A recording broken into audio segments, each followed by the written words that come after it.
Politikerne har sendt dem til en krig Norge offisielt ikke kjemper, for å slåss mot en fiende som forsøker å drepe de norske soldatene.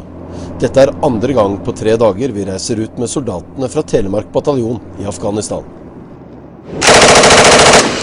Og andre gang vi er vitner til at de havner i kamp. 98, kontakt RPG. Kontakt RPG! Inn på så synlig, Kevin!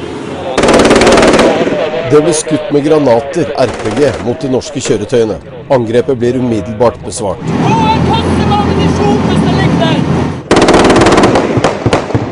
Fienden åpnet ild på oss fra venstre side. Mottok maskingevær, håndvåpen og panservernvåpen inn mot kolonnen. Var det fare for personskader i dag? Det er det alltid når vi er i stridskontakt, slik at det kan man trygt si. Vet du om dere traff noen når dere skjøt? Det er vanskelig å si. Vi var ikke oppe i området vi beskjøt, men vi traff i stillingen der fienden satt, slik at jeg antar det, ja. Det de soldatene fra Telemark bataljon nå har gjort, er at de har gruppert ut på høydedrag og topper i dette området for å prøve å finne ut hvor fienden stakk av. Anmodning om å få angripe nordover. Vi skal angripe mest sannsynligvis en høyde som ligger borte der. Vi har hatt observasjon på fiendtlig aktivitet i området der før. Ønsker du presse forbi den åsringen og de har observasjonskontakt for å få kontroll vest og sør. Enda et angrep rettes mot de norske soldatene, denne gang med lettere våpen. Vær klar til å sitte av! Soldatenes fiender kommer seg raskt vekk fra området. Det blir satt i gang søk og bedt om flystøtte uten at noen blir funnet. På de fleste oppdragene av denne type så får vi en eller annen form for stridskontakt.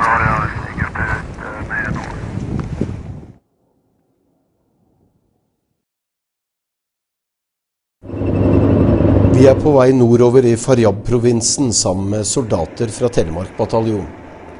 Oppdraget til soldatene er å bistå afghanerne med sikkerhet i forbindelse med at flere grensepolitistasjoner skal nedlegges. Et eller annet sted her går grensen mot Turkmenistan. Det er dette terrenget grensepolitiet skal overvåke. En håpløs oppgave. Det er flere mil fra denne stasjonen til neste. Nå legges de ned slik at fokus kan flyttes mot bedre kontroll av byer og landsbyer i grenseområdet. Stasjonene ødelegges for at det ikke skal være til nytte for fienden. Da er egne enheter i Kasjagavar under angrep fra flere kanter. Vi skal øyeblikkelig pushe mot Kasjagavar for å angripe inn.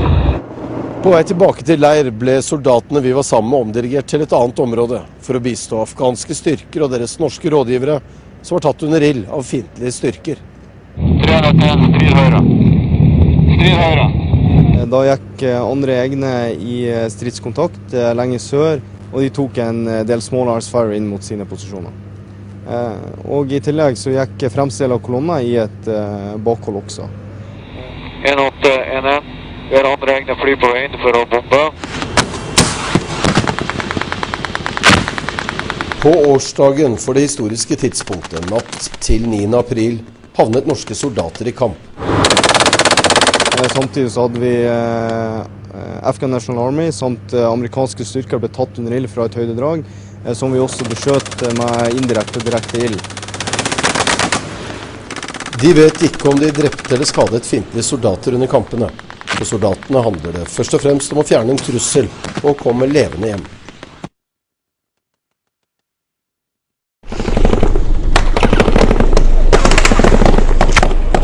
Du stopper opp flere ganger og lurer på om du egentlig er truffet.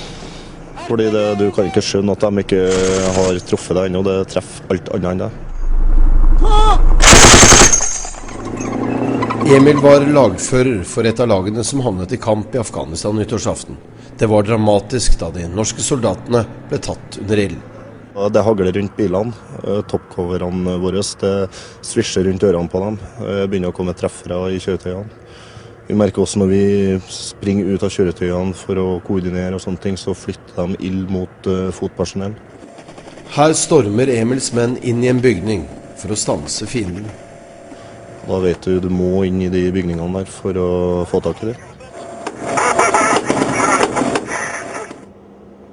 Det er farlig å være norsk soldat i Afghanistan. De er nå i kamp nesten daglig. Mandag ble 22 år gamle Claes Joachim Olsson drept. Vi ser og har rapportering på at det er økt antall opprørere i det pashtunske beltet nå, og at de ser ut for oss som at de til dels også er bedre organisert enn tidligere. Norske soldater blir i større grad enn tidligere sendt ut på offensive oppdrag. De soldatene som har vært her i Afghanistan flere ganger, er tydeligere på at det har blitt langt farligere å være her. Jeg har vært flere ganger i Afghanistan, og det jeg har opplevd på bakken de siste 2 månedene, det er ingenting som er i nærheten av den intensiteten, det omfanget som vi nå er oppe i flere ganger i uka. Forsterkninger er underveis til nordmenn i Faryab. Provinsen får nå en styrkeøkning på 1000 amerikanske og 1500 afghanske soldater. Det går jo, ser det ut for, i feil retning. Når det er sagt, så tror jeg det store økningen av sikkerhetsstyrker i Faryab i 2010 kan faktisk gjøre en forskjell og snu det til det bedre igjen. Inne i vogna så hører jeg bare en sånn ganske høyt brak, og så ser vi støvskya. Jeg ser med en gang at det er CV-90 til Jokke og Stian, Andreas. Og så tar det et halvt sekund, så roper toppcoveren min kontakt IED. IED er forkortelse for bomben som drepte 22 år gamle Claes Joachim Olsson. Espen er Fenrik og var Olssons lagfører og nærmeste overordnede. For første gang forteller han nå om det dramatiske angrepet. Vi hører ikke den vogna på nett, da. Jeg hører ikke Stian på sambandet. Så jeg skjønner jo med en gang at de er enten bevisstløse, eller så har sambandet streika. Men så kjører troppssjefen forbi. Han får linka opp med Stian, som er vognkommandør på vogna. Og går da på nett og melder at Skytter og VK er OK, men Jokke er sannsynligvis død.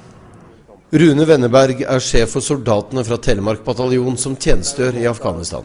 Han var også med da Olsson ble drept, og føler sterkt på ansvar han har for soldatene.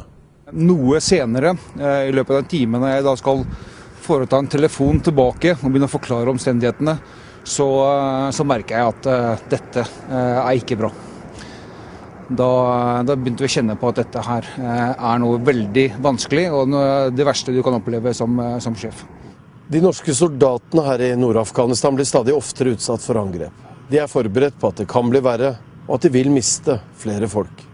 På sikt så er jeg helt sikker på at vi vil få kontroll på dette her, men på kort sikt nå så tror jeg det blir betydelig verre før det blir bedre. Vi hadde jo som mål å få alle hjem, men vi visste at det kom til å bli vanskelig her nede. Men det er selvfølgelig forbanna jævla trist.